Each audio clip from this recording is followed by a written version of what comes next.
We're good? Okay. Welcome to the PowerPoint presentation of Managing Problem Behavior, a function-based approach.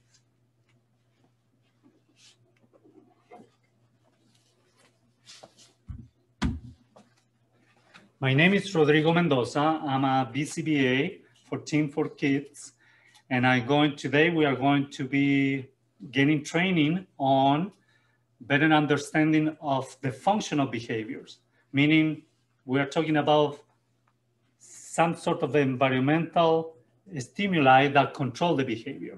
We are going to provide recommendations and strategies for you to help your child maybe to increase a behavior or decrease a behavior.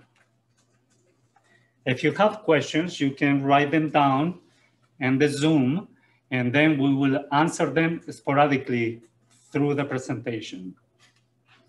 By the way, there's going to be another longer Q&A session at the end of the presentation. First of all, what is applied behavioral analysis?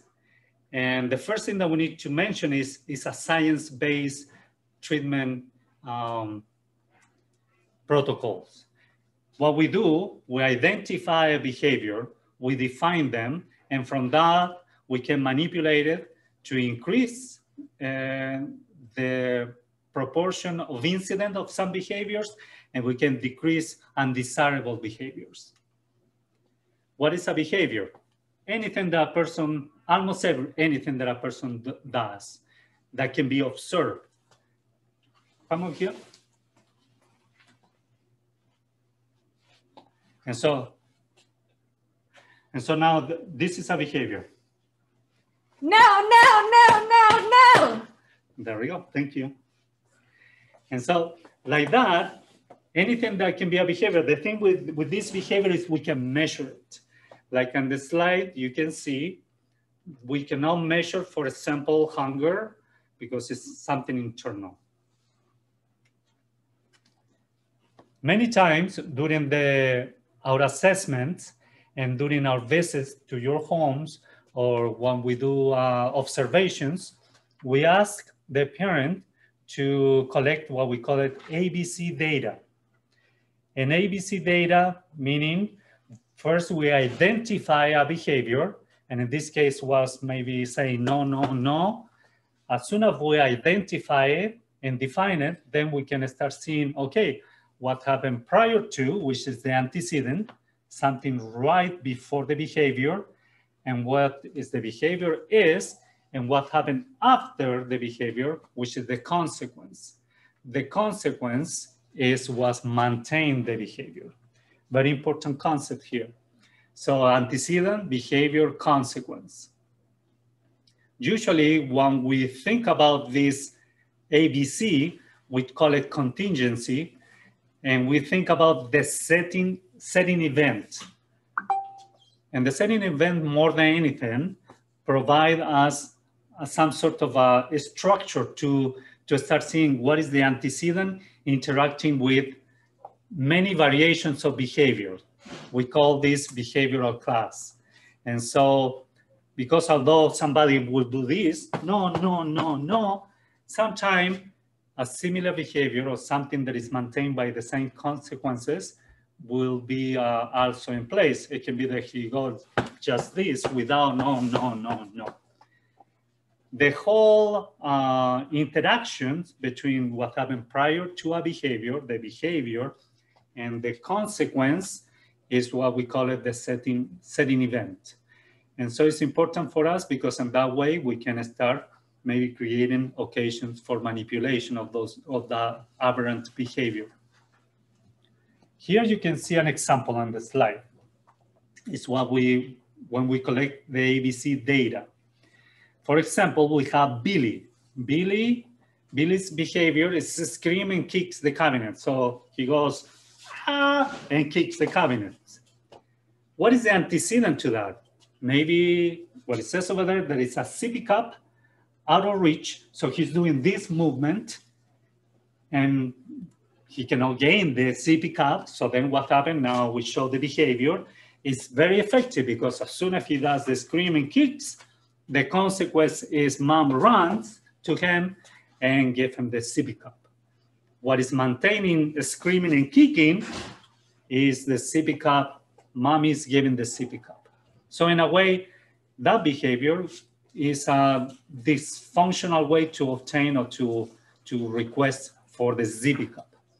If there is another behavior, there is Henry, he say, no, and runs to the other room with the iPad. The antecedent to this behavior is that the therapist show up and tell him, put away the iPad because we're going to start the session.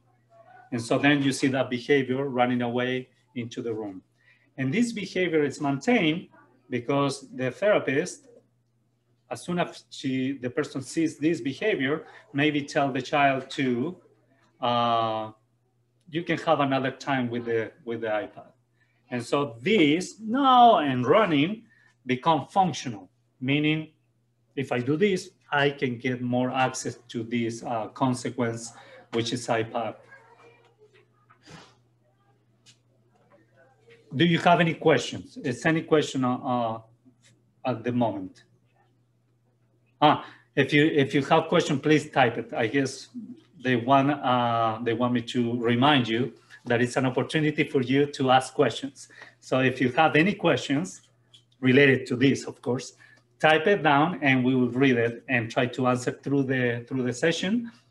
And if not, in the end, we are going to have a longer Q&A also session, so you can, if you have more questions. So now let's talk about the function. We have been talking about the ABC, what happened prior, the behavior, what happened after. Now let's talk about the function. Most behaviors are maintained by the consequences. And so we gain access to people, place, things, or we avoid things that we don't want. So I'm walking on the street and I see that guy that I don't want to talk to. So I just turn away and move from the aversive stimuli. So that is a function. This behavior, turning away, gave me the ability not to contact that thing that I don't want. And so we see this with children during our sessions. There are 4 functions of behavior. And these functions, and this is very important, they are independent. So there are certain behaviors maintained by the consequences of escaping an aversive stimuli. So I'm running away from the friend that I don't like. There are other occasions in which I need attention from someone and we do goofy stuff. So other occasion we can, like this child want to obtain the sippy cup, he kick and scream, and now he gained the sippy cup. So that sort of behavior is maintained by access to the sippy cup. And then you have the sensory, which is something internal. As you see on the slide, you can read it says, everybody eats. And that helps you to remember E for escape, A for attention, T for tangible, and S for sensory. Those are the 4 functional behavior. Do you have any questions until this point? No questions? Okay, good. So now I'm going to call Sierra so she can continue with this presentation. Let me get my mask. Hi everyone, my name is Sierra. I'm a BCBA here at T.E.A.M for Kids, and we're going to be going over the next portion of our presentation. All right, so I'm going to be talking about proactive versus reactive strategies. So we've talked about ABC data, we've talked about behavior, we've talked about functions of behavior. Now let's try and learn some strategies on how to manage our problem behaviors. So there's 2 different approaches in ABA that we like to use. We like to be proactive, and we have reactive strategies. Our proactive strategies are when we are trying to present protocols, strategies, interventions, systems where it's happening before the behavior can even occur at all. So an example here that you see in the picture, being proactive means I brought an umbrella with me for a rainy day. And then we're being reactive. That basically means all of our strategies that we're doing after the behavior occurs. So in the example in the picture, it's reactive when it rains. Oh no, I wasn't prepared. I wasn't proactive. I'm gonna have to cover myself with my clipboard. Some things to keep in mind is in ABA, we really like being proactive. We really like being preventative because we're trying to set up ourselves and our kids' future selves up for success. We're setting up their future selves for success. So that could mean the next day.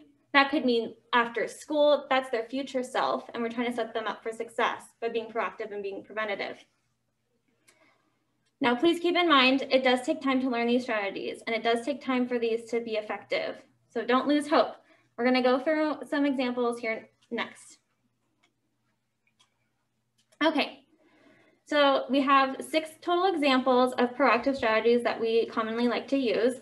The first 2 on this slide go over language and priming. So with language, it's really important how you're choosing your words with your kiddos. What that basically means is when you're giving a task demand or when you're giving an instruction, you want to use clear and concise expectations. You also want to make sure you're using do language versus don't language. Here's an example of that. Your kiddo is jumping on the couch and you say, feet on the floor. You're telling them what you want them to do. Now, an example of don't language would be they're jumping on the couch and you say, stop jumping on the couch. That's an example of don't language. So you want to use clear and concise expectations, and you want to use do versus don't language. You want to tell your kids what you want them to do. Another key point about language is you want to try and avoid can you statements. Can you statements offer the kiddos opportunity to say no or to not do the task because can you is a choice. Oh, can you pick up your shoes and socks and put them on the shelf? No. You said can you, it technically is a choice, especially for our kiddos who struggle really hard in a lot of different areas. It's really important to remember that it's very black and white. So if you're saying can you or do you, they see that as a choice and they're most likely going to say no or refute that task demand. So it's important to give it as a clear instruction. Pick up your shoes. All right, so priming. Priming is a fun term that we like to use in ABA. We love to put fancy acronyms and fancy terminology and everything, and priming is just one of those. Priming basically just means that you're providing the information up front, before an activity, before an instruction, before a transition. You're letting them know what to expect before an activity even begins. Sometimes when you're using priming, you're using visual aids. Sometimes you might be using a story that explains the activity. Let's say it's time for us to do getting ready for bed, and you have a little book that you read before bedtime that goes over all of the steps of bedtime, and that's your priming example. Let's say you need to do schoolwork. And you're doing priming in that situation. Okay, bud, when we get inside after getting out of the car, you're gonna have your snack, you're gonna get your backpack out, we're gonna look at your homework sheet, and we're gonna get started. If you need help, you can let me know.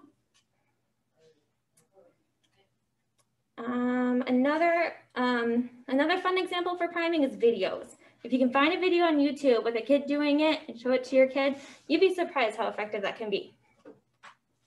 All right. Now we're going to move on to choices and first then.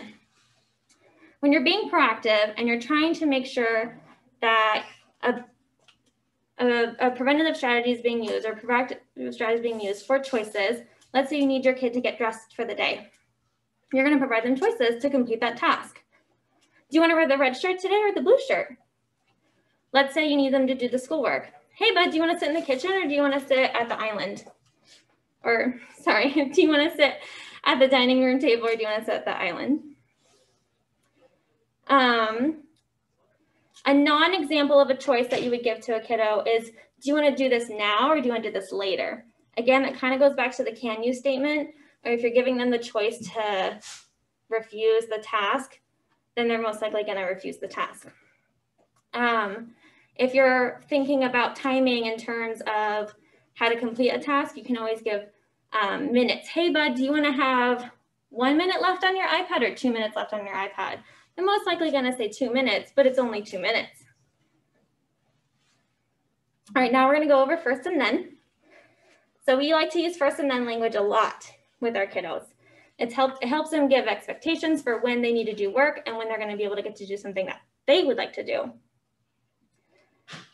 So the example here on the screen says first morning work, then puppets. That particular example is a Velcro icon, so you can remove them and put different things on there.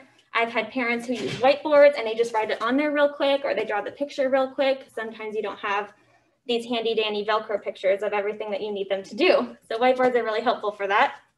Also, there's lots of new app features on phones and on iPads where you can just write on the iPad. It's really important to keep in mind that when you're doing a first and then language and you're saying first morning work, then puppets, we don't want to use our first and then language when it comes to to-do lists or schedules. And what that basically means is you want to refrain from using first and then for first we're going to brush our teeth, then we're going to put on our PJs. Those are two task demands, those are two instructions. There is nothing fun that they get to do or nothing that they get to choose. So we want to refrain from using first and then when it comes to using a list of instructions. All right, we're into our two final proactive strategies and then we'll open up for questions. We have environmental arrangements and visual supports. Environmental arrangements take place when we're trying to set up for success and set up our environment for success. What that basically means is if we're working with a kiddo and we really need them to ask appropriately for items, let's say we need them to ask appropriately for the snowman, it's really easy for a kiddo to reach that snowman. It is so close to their level, they can reach it, they can grab it, they could probably just grab it and run away. They don't have to ask for it. But if we put it up high, if we put it on a shelf, then they have to ask for it. So that's an example of an environment arrangement. You also want to remove distractions. So if we're doing schoolwork and the TV's on and other kids are coming into the house, that's a lot of distractions, that's a lot of noise, that's really hard to set them up for success. So you want to remove any distractions that you can. Let's say they really like their iPad and it's right next to them for schoolwork and they're just sneaking in a couple little buttons there, a couple of buttons there. You want to eliminate as many distractions as possible. All right, visual supports.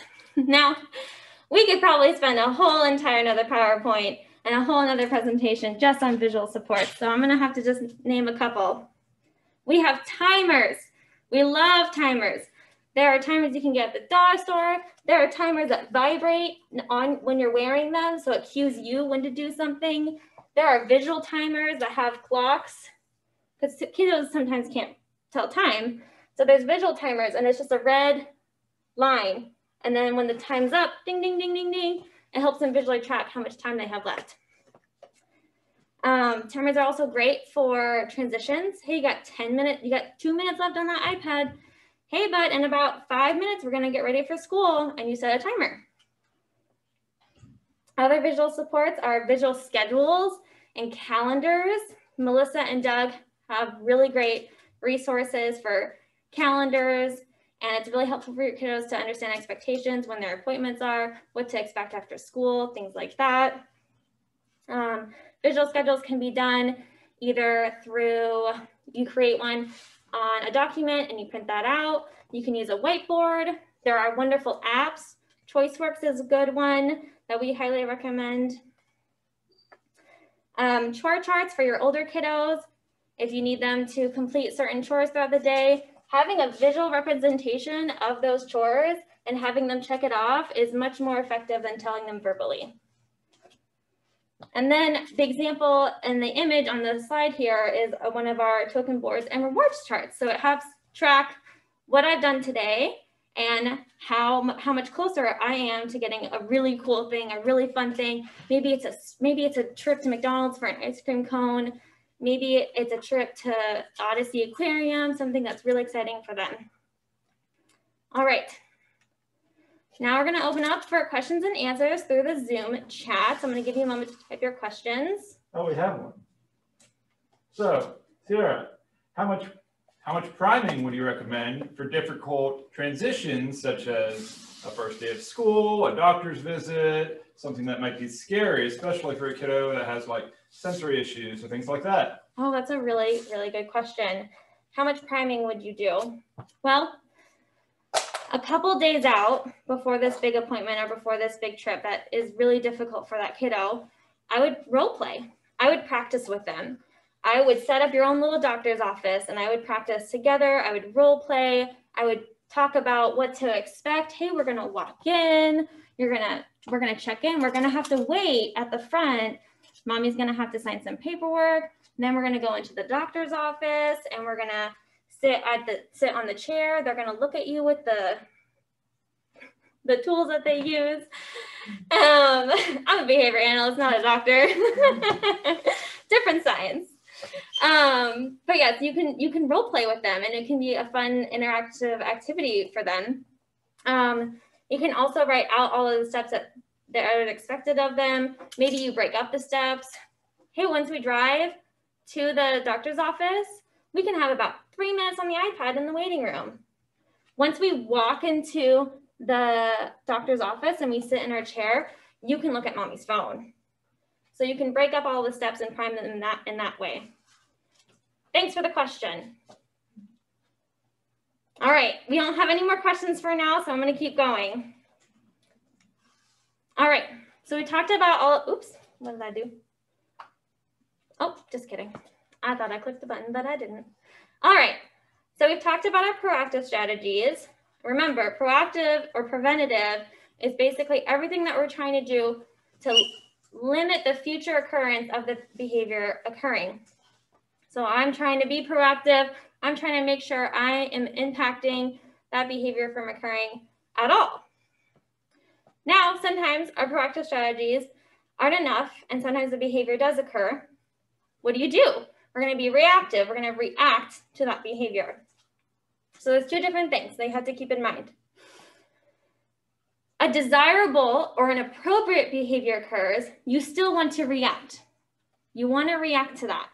And it's really, really important for you to react to those appropriate, desirable behaviors because it's going to increase the likelihood of those ones occurring versus the inappropriate ones. So you want to provide reinforcement. Reinforcement is another one of our fun terms that we use in applied behavior analysis. We could make a whole nother presentation on that. But for now, when we refer to reinforcement, it's essentially meaning kind of like a reward, the reward time. We're trying to reinforce that behavior. We're trying to increase a certain behavior to occur. So examples is praise. And the key word on the slide there says specific praise. So if your kiddos are cleaning up their toys and you say, good job, that's great. But what's even better is when your kiddo is cleaning up your toys and you say, wow, bud, I love how you're cleaning up your toys. And you're labeling that behavior and making it very, very clear why you're receiving that praise. You can also use the token boards and you can also use point systems. If you have a chart, if you have a token board, if you have a star chart, you can use those. Wow, Tommy, I love how you picked up your toys. Here you go. Here's a star for your token board. That's our marker. I was just using it as an example. Okay, now another form of reinforcement that you could use is offering them a break. Some kiddos, they're not really into token boards and not really into points. They just want a break. They just want to have alone time. That's typically more common for our older kiddos. Some kids just like a break because they want free time. They want to build their Legos all the way that they want to do it and things like that. Some kiddos like edibles. They like a little sweet treat. They like one M&M or maybe a Skittle. And I say one because I don't mean the whole bag. I just mean one.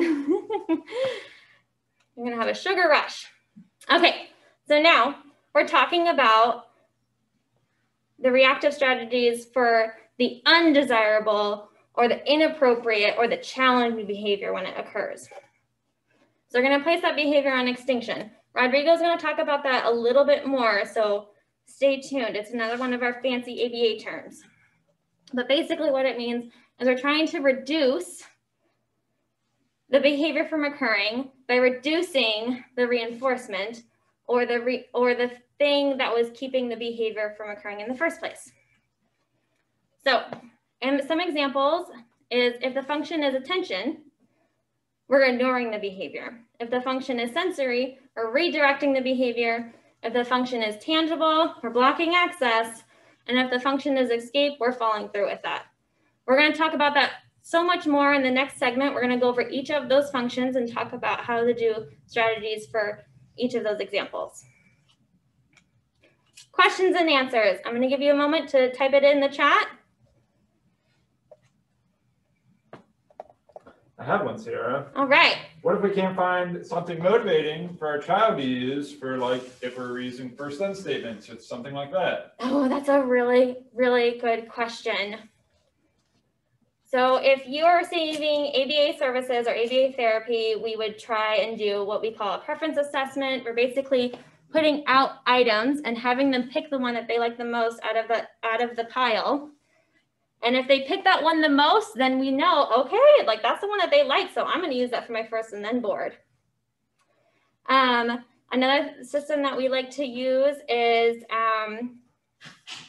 we just take lots of data and we have lots of different systems, and I'm trying not to get too in the lingo and the terminology, but that would be a good idea to talk to your child too. If they're verbal and if they're communicative, you can ask them and sit them down at the table when it's not in the middle of behavior, before the behavior occurs. You can sit them down at the table and ask them, hey bud, after you do your schoolwork, what do you want to work for? And have them tell you. It can be like a little interview. Okay, we have more questions. So one of the questions is, how do you ignore destructive behavior when it is attention seeking? Oh, that is a very good question. And Rodrigo's actually going to be addressing that in his example. So I'm going to let him show you guys first. And then if you have follow-up questions, please do ask. Okay, and then there's one more. How do we best handle attention-based functions when the behavior is not socially acceptable? Good personal example is spitting in public during a pandemic. That's a really good question. So I don't want to take too much of Rodrigo's time because I know he's going to be addressing this in the examples, but you want to use those reactive strategies. You want to use those proactive strategies and those preventative strategies. That is your first line of defense. You need to try and use all 6 of those strategies before you think about being reactive. We want to be proactive. We want to be preventative. We want to set up our kids for future success. And if you need additional support and you need additional help, definitely seek out professional guidance from your care team. All right, those are all the questions we have so far. So I'm going to let Rodrigo take it away. My turn. Yeah. Thank you, Sierra. Thanks, Rodrigo. Thank you, Sierra. Going to remove this. Go ahead. I have my helper over here. Would you like to present yourself? Yes, my name is Elizabeth and I am an RBT. Ta-da. So we are going to talk about escape, maintain behaviors. These are behaviors, like I mentioned prior to this slide, is the one that we present when we are avoiding some sort of a stimuli or a thing, a person that is aversive. So if I see my friend over there, the one that I have an issue with, I'm going to turn away and move away. That's the behavior. I'm moving away. The consequence, I don't have to deal with this right now. And so it's very important that when you are dealing with escape behaviors, that the implementation of certain strategies, if they are going to have some consequences on the behavior.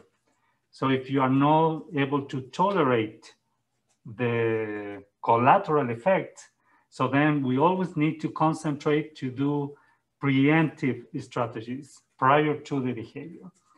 So right now I'm going to show you a little more about this behavior in particular. So show the behavior. No. It's an important thing that we start representing this behavior. because from there, now we can say what happened before, what is happening after. And I'm going to show you an example so you can see it. So we are going to create this task. I need to put the snowman together. So me, I'm coming, and I say to the person, put it together. No, no, no, no, no. So now you see the behavior. And it's a very effective behavior because people don't want to be embarrassed or it's very intense. So now I will say, oh, you know what, I don't want to deal with it. It's okay. But as soon as I do that, she's super happy. Now she doesn't need to deal with this. For some reason, and this is another important thing, don't try to figure out how the child is feeling, because for some reason, this is not a fun activity for that person. And so we can work intelligent with this, and we say, I want her to be able to complete the snowman, but I don't have to do it all at once. So at first I will reduce the complexity or the difficulty of the task. So I will do this. Put this one over there, put this one over here, and now the person can do only one. I will do the same thing that I did before. Put it together. Okay. Good job. And that's it. And so you see, the task was break down. It was simplified.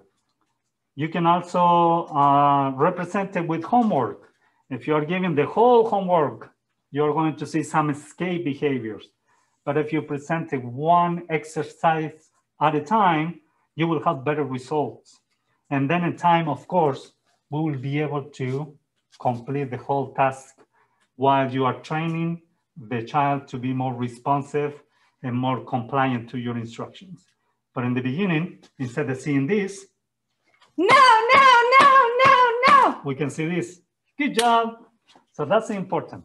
So second strategy had to do with the extinction process. The extinction process is as if you have a plant and all of a sudden you decide not to feed the plant anymore. So you are not going to feed the behavior from what the behavior is intended or correlated with. So the same thing with this task. I present the task, and then, only if you are able to tolerate, you do the extinction. So I would say, put it together. No, no, no, no, no, no. So now I maintain it. I'm going to continue this, and I will help her to do it. Do it like this. Next one. You did it. Good job. And so now the consequence of her behavior wasn't that she doesn't need to do the task. We follow through our command. Very important. So if you are going to do this, you need to make sure that you can tolerate an increase on these behaviors. It can get very intense.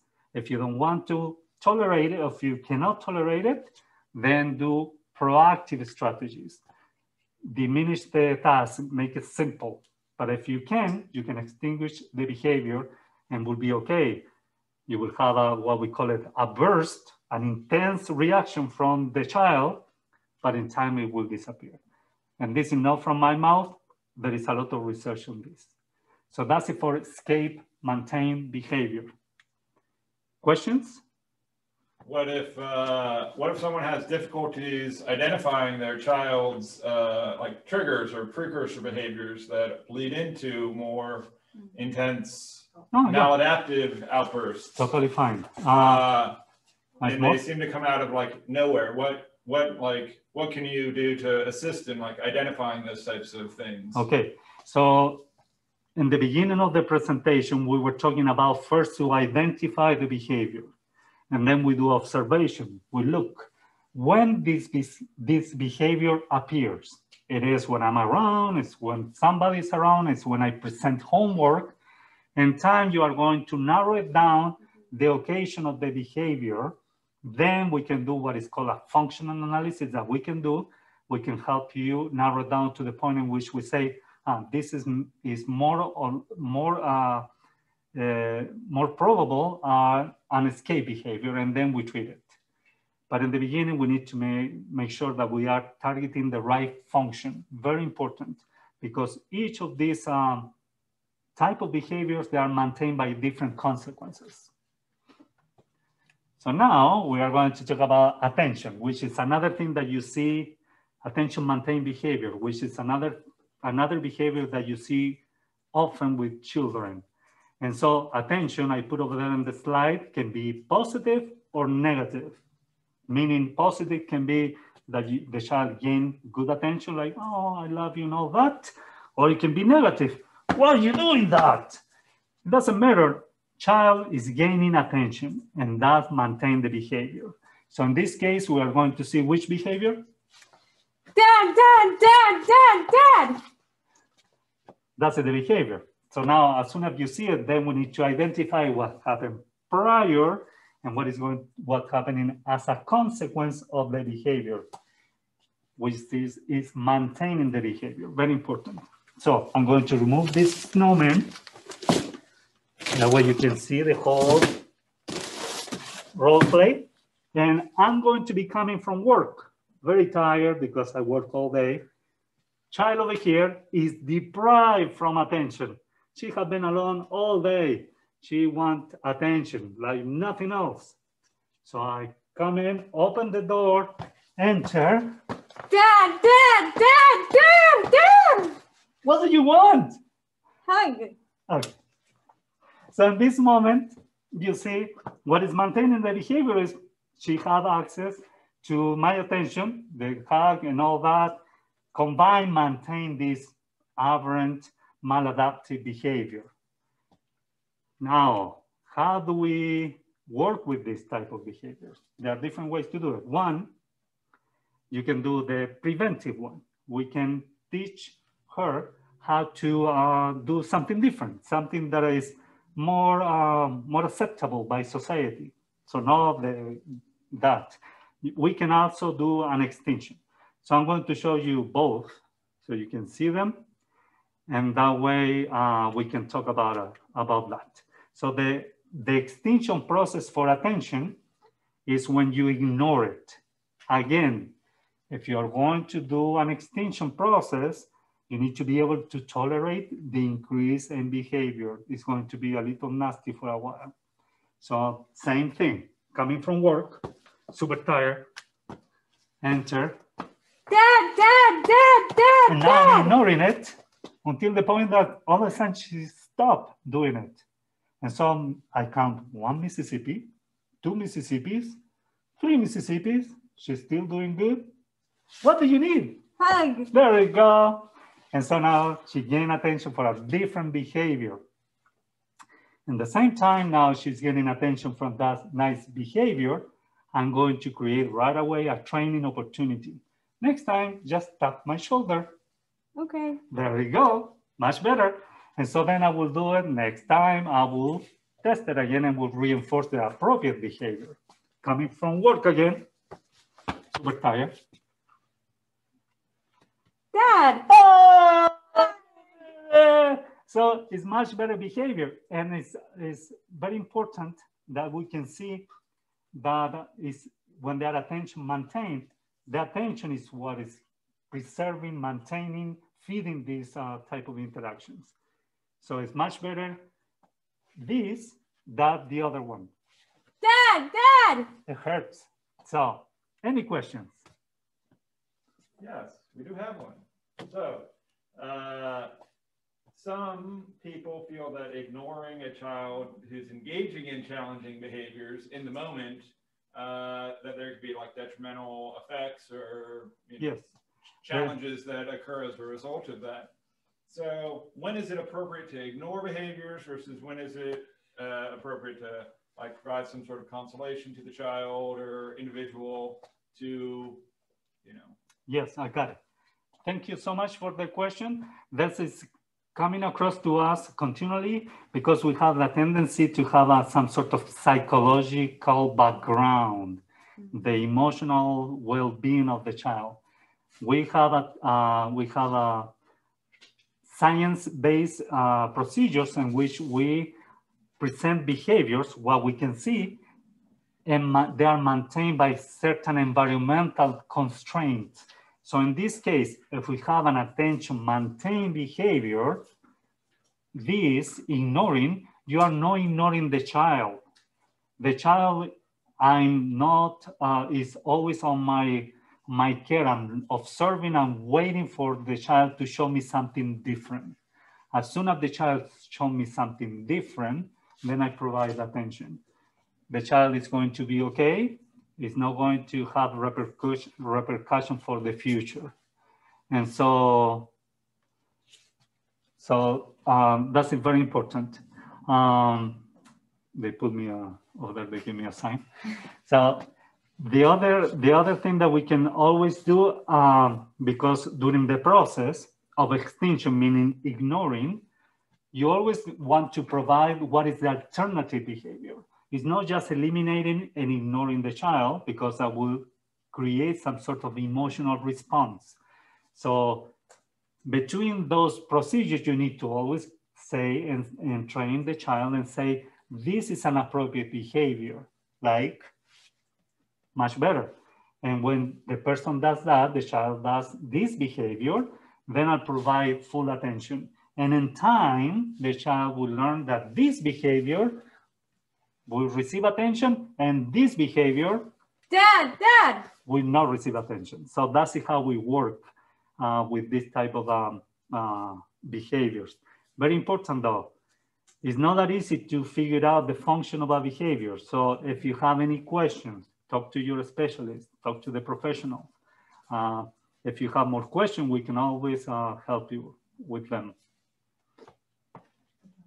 Thank you. Thank you. And now Sierra is going to conclude. I'm going to give this to you. Thank you, Sierra. Thank you. Thank you, Rodrigo and Thank you. Elizabeth. Hi, I'm back. I'm Sierra again, and I have Colleen here assisting me. Colleen, introduce yourself. Hi, I'm one of the RBTs here at T.E.A.M for Kids. Great. Okay, so we've talked about eats. We've talked about the first two. We've talked about escape. We've talked about attention. Now we're going to get into tangibles, or the T for eats.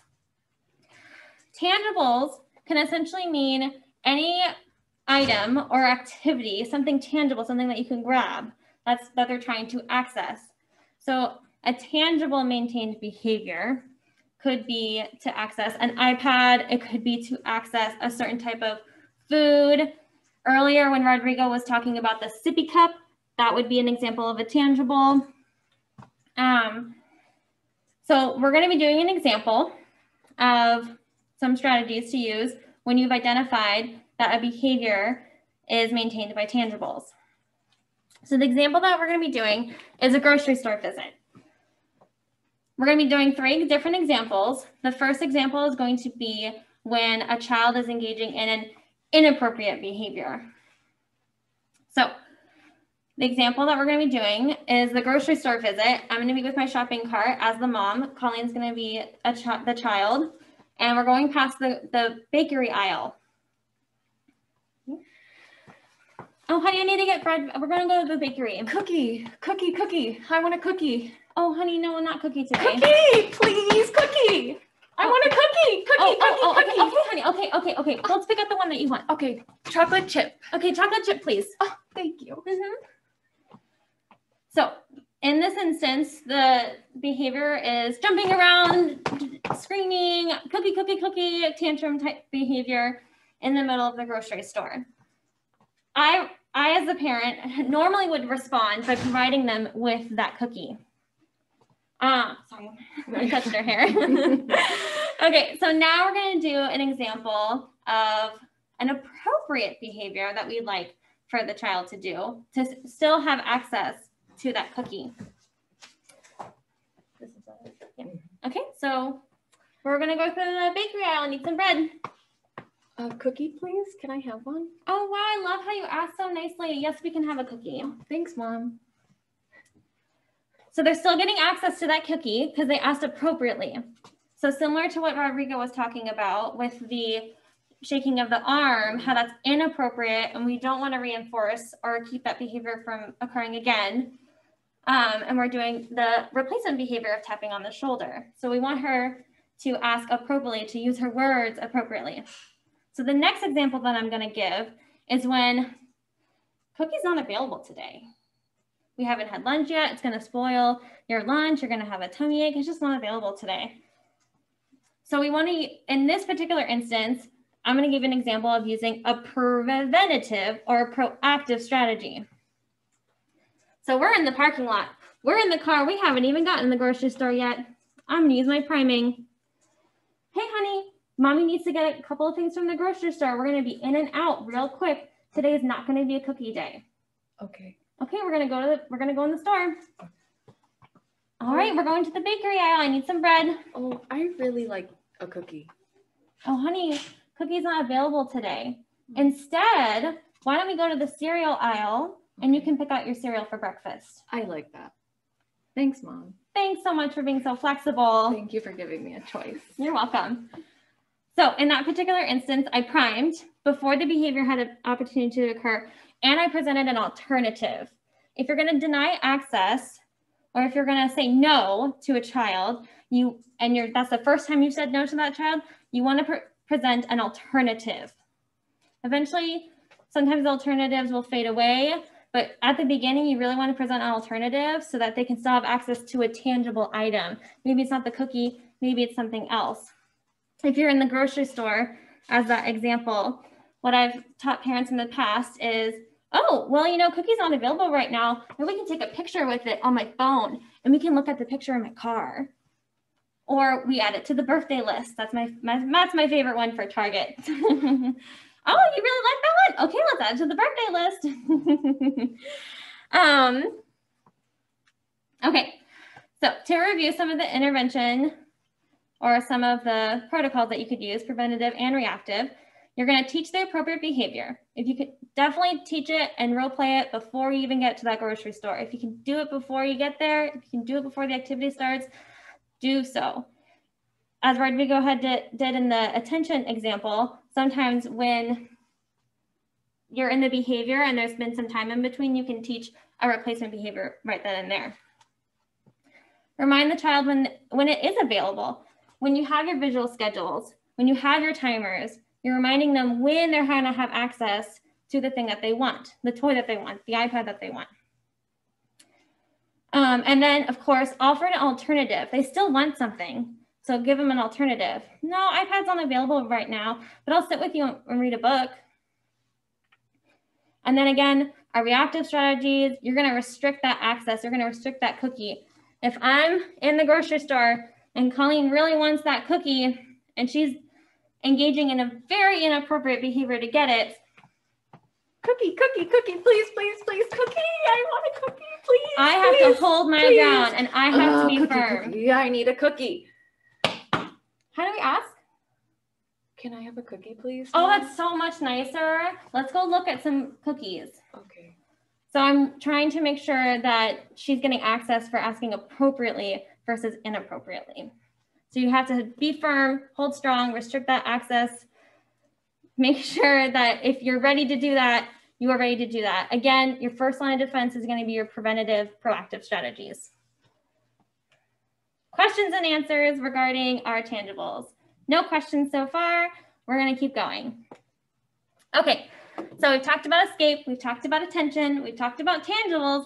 Now we're at the final end of our functions. Sensory. A sensory maintained behavior can mean that the behavior is done by the child because it tastes good, it feels good, it looks good, it smells good. So when it tastes good, maybe they're putting their toys in their mouth because it tastes good. If it feels good, maybe they're scratching because it feels good on their skin or it feels good on their nails. If it looks good, maybe they just like to move it around in front of their eyes, and sometimes this is referred to as stimming. Kids will flick the light switches in their rooms, they'll have fans, they'll spin the wheels on their cars, and they'll just wiggle their fingers in front of their face. If it smells good, that just means they're just smelling it. They like the smell of it, smelling markers, their hair, the shampoo in their hair, things like that. So we don't have a role play example for this particular behavior. And the reason why is because when you have a sensory maintained behavior, that means they will do it all on their own.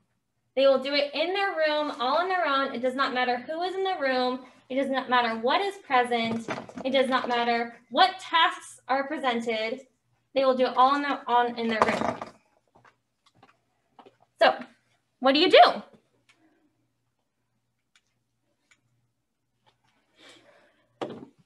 You have to consider these key questions when you're thinking about a sensory behavior. First one, is the behavior harmful, or does it have a negative impact on the child or others? So maybe it's a scratching behavior and they're leaving marks on their arms. That would be a harmful example. But maybe it's just they like to snap their fingers. It's not really harmful to them. They just like to snap their fingers. Is the behavior calming for the child? Sometimes when we have kiddos and they hand flap, they get really excited and they'll hand flap because they're really, really excited. And then as soon as that energy burst is out through their body, then they'll calm down. So you have to consider that. Is there a time and place where it's okay for the behavior to occur? Okay, well, maybe at the grocery store is not an appropriate place, but maybe in their bedroom is an appropriate place. Or maybe not when Tommy is having a play date and we're stimming with our cars and Tommy's trying to play with Legos. So you think of time and place. How can the sensory behavior be reorganized or reshaped to an appropriate time and place? Next question is, does the behavior isolate or stigmatize the individual? Unfortunately, with some of our kiddos, when you have a sensory behavior and it's very big, some other peers in the environment see that as weird or inappropriate, and they can become isolated in that situation. Every situation is different. Every culture is different. Be very mindful on what setting you're in, what resources you have in your environment and your setting. You also have to consider how long does the behavior last? Is it a couple seconds or can it go on for hours? And then the last question, does it interrupt their ability to participate in their environment? So what that basically means is if it's a sensory behavior that happens in school, for example, are they still able to participate? Are they still able to do their homework? Are they still able to attend to the teacher? That may be something that's just common to the child, and we just need to shape how long it happens. It's not necessarily inappropriate because they're able to still do what they need to do. Okay, so some preventative strategies that we like to use for sensory is if it tastes good, we have chew necklaces that we recommend to our parents. So it's not going to hurt their teeth. It's not their toys that they're putting in their mouth. It's a chew necklace. It's an appropriate replacement behavior. Okay, we're going to use our chew necklaces. I also know some parents who give their kids gum or mints as a replacement instead of having them chew on their toys. So they give them, hey, I'm going to give you 5 minutes of chew time. If it looks good, some toys that have little flashing lights, they can play with those instead of flicking the light switch in their bedroom. We want your guys' electricity bills to be low. And if it feels good to touch, we have stretchy balls that we recommend to parents. There's also Play-Doh. Pinterest is wonderful for when you're thinking of sensory type play. If you just type in sensory play into Pinterest, you will find a holy grail of wonderful parents who put blogs up of recommendations and situations. If you, like I said before, if you're able to talk to your child and communicate and they're very vocal, you can ask them like, hey, like, do you like Play-Doh? Do you like sand? What do you want to do?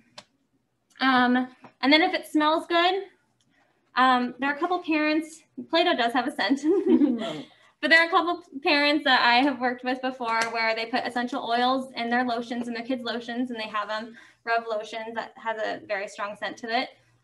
There's also scented markers. I know I used them when I was a kid. I know I'm not that old, but I'm old enough to know that those have been around for a very long time. Or like scented stickers. Maybe Scented they can put on their stickers. hand, they can scratch it, they can smell it.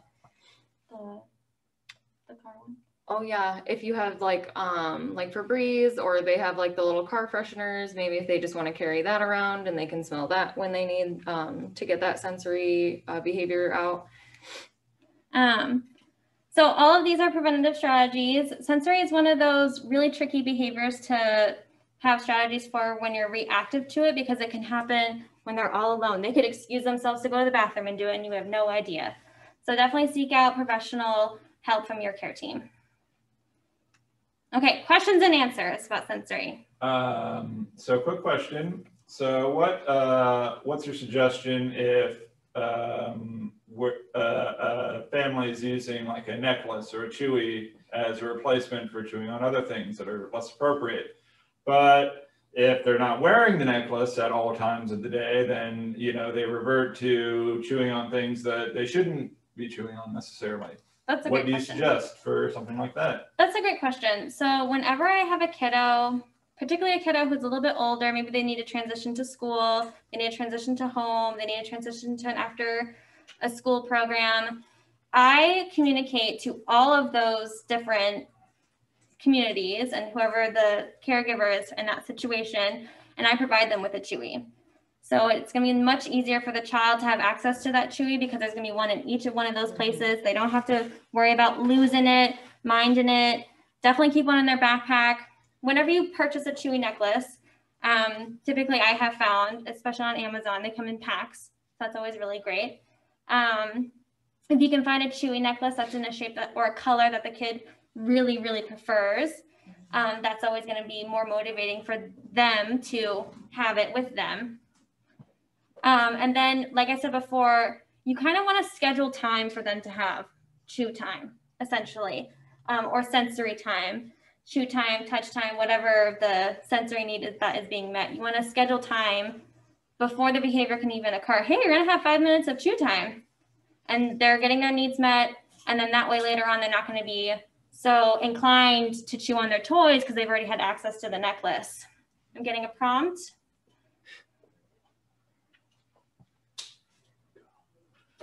And then also, of course, you know, if a necklace isn't appropriate to bring in the classroom, the Listerine sheet mints are always really helpful. Lots of kids really like those. Mints in general. Gum, obviously not. Trying to think of a really like Bubblicious sugary type of gum. Probably just like more Trident non-sugary type gum. Obviously, you want to talk to your care team. If your kid's got an IEP, let your teachers know, put it on the IEP so that everyone can be involved and everyone can be prepared. I'm pretty sure not too many teachers are going to be happy if you send your kid with gum without telling them, and then someone has it in their hair. Okay. No more questions. Great. Oh, Thank you. we did have one. Oh, never mind. So this is kind of an addendum of what if, like, we're trying to use a Chewy or another replacement and the kiddo's not accepting of the replacement. So he continues or she continues chewing on other items, you know, despite being presented the Chewy consistently. That's a really great question. So like I said before, a sensory maintained behavior is very hard to treat and it's very hard to be reactive to it. So you want to try and be preventative as much as possible. If you are able to make a story about using appropriate sensory needs, definitely do a story.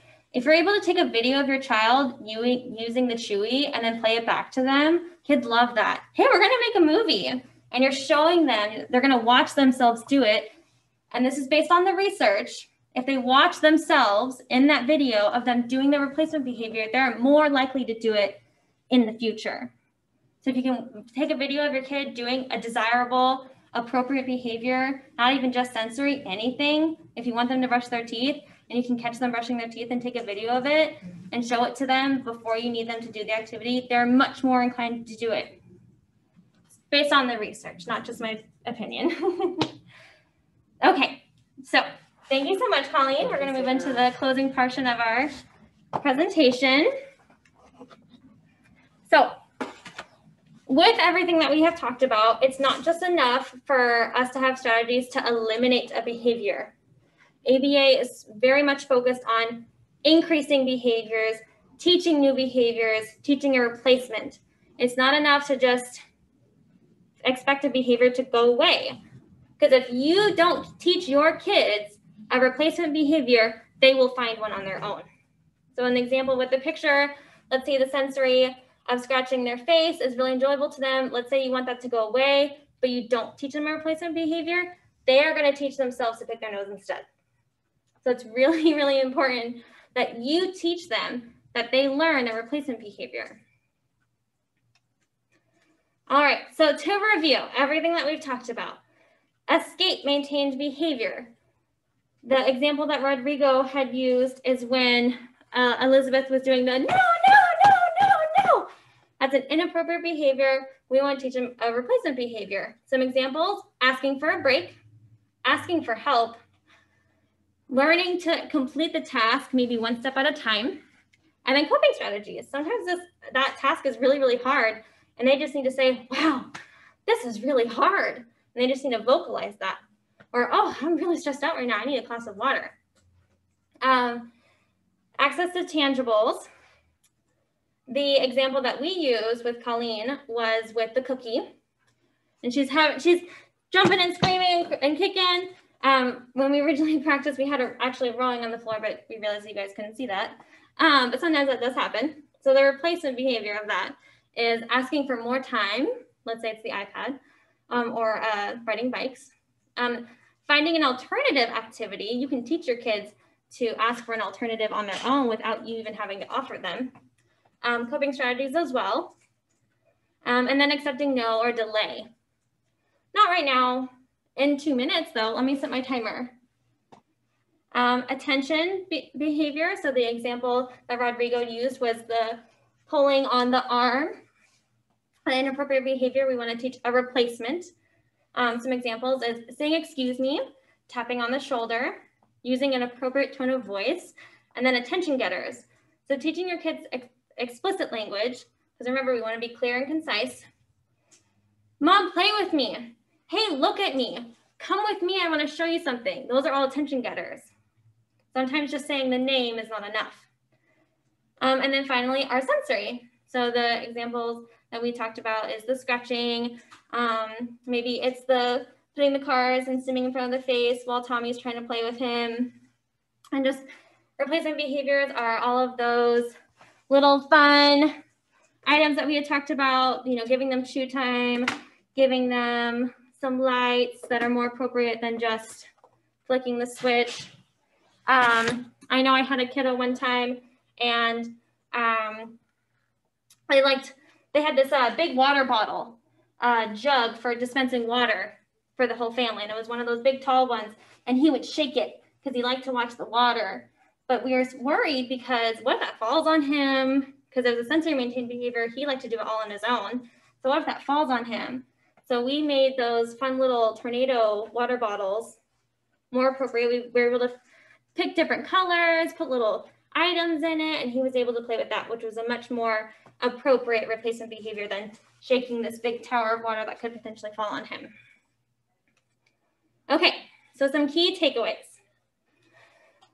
Always ask yourself, what are they trying to gain from this behavior, and how I can teach them to gain it in a better way.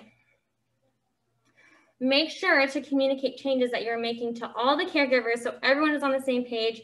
Consistency is key. Tell your spouse, tell your partner, tell your grandparents, tell the babysitter, tell your teachers. Communication is very important, especially when you're trying to do these strategies with your kiddos. Also, try and catch your kids being good. If you see a behavior that you want to see more of, give them praise, give them that token. Make sure that you are trying to bring up those behaviors that you really want to see, because it's going to help diminish those inappropriate ones, because they're going to be getting all of that affection and attention from you for those things versus the inappropriate ones. And then remember that behavior change takes time. It takes time to learn how to ride a bike. It takes time to tie your shoes. It takes time to start a new job and how to fill in your timesheets. It takes time to learn things. So remember, your kids are going to take time to learn these strategies with you. And then finally, celebrate yourself. Being a parent is hard work. Being a parent with a child who struggles with all these different types of behaviors is so hard.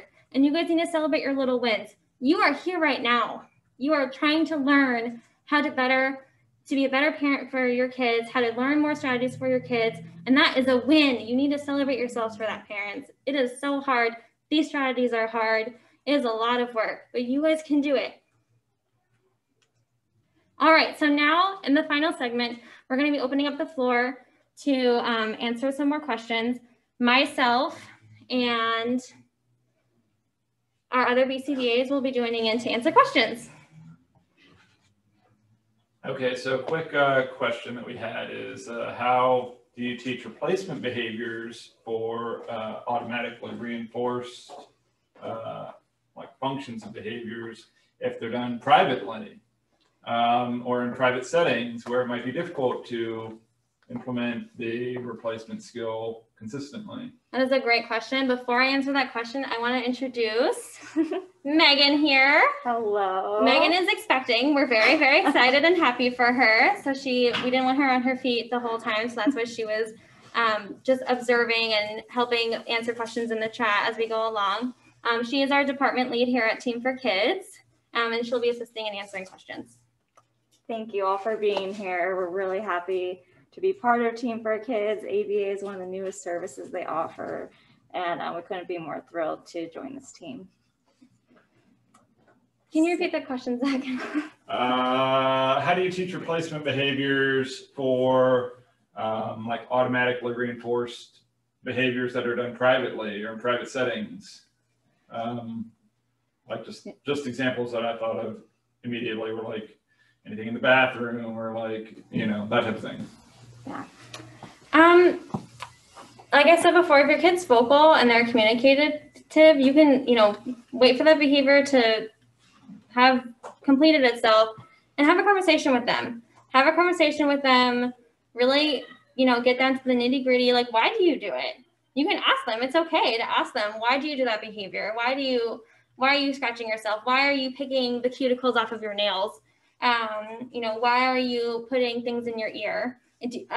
Sometimes when it's a sensory maintained behavior, first things first is actually the things that we recommend as BCBAs is we always recommend a doctor's visit.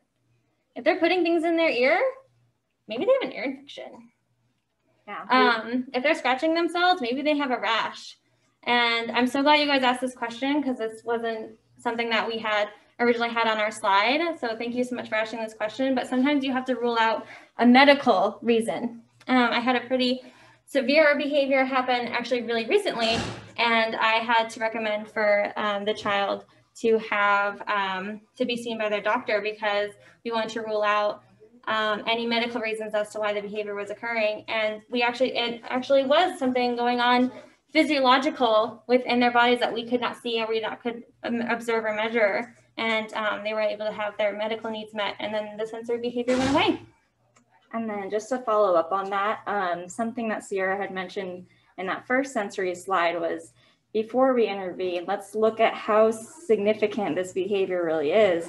If we're saying that it's socially unacceptable, but they're doing it alone in a private setting, that is more socially acceptable. So do we really need to intervene because they've already learned to do this behavior privately? So yeah. We just have to determine if it's important enough or if it's harming them, or consider all those questions before thinking about extinguishing it.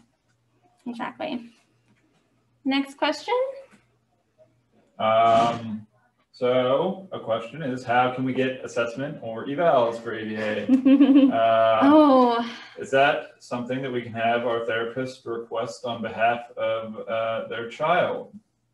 So if you are a current Team for Kids client, if you're getting other services here, you can always go to the reception desk and let them know you're interested in ABA. Right now, we do have a waiting list, but they will add you on there, and we will reach out as soon as we're available to accept new assessments. And it's always worth a try to you can also call if you go to the Team for Kids website They have the phone numbers for Surprise and Peoria. You can call whichever office, and they can set you up and get you on the waiting list. That's it. No more questions? I'm going to give you a few seconds to type it in. All right. Well, we will be compiling a list of commonly asked questions that maybe we didn't miss or weren't addressed in a handout, and we will be sending them in an email to all of our attendees after the presentation is completed. Again, talk to your care team if you have any questions. If you are interested in an assessment or eval, definitely reach out to Team for Kids admin, and they will help set you up. But other than that, we would like to thank you so much for joining us. This was a wonderful experience for us. We are all big nerds, and we all love our science, and we all love talking about ABA. So thank you so much for giving us a little bit of reinforcement to do the things that we love. And thank you so much for being wonderful parents and being here. Give yourselves a little bit of celebration. I know I personally like chocolate, so I'm going to give myself some chocolate. Thank you, guys. Bye, everybody.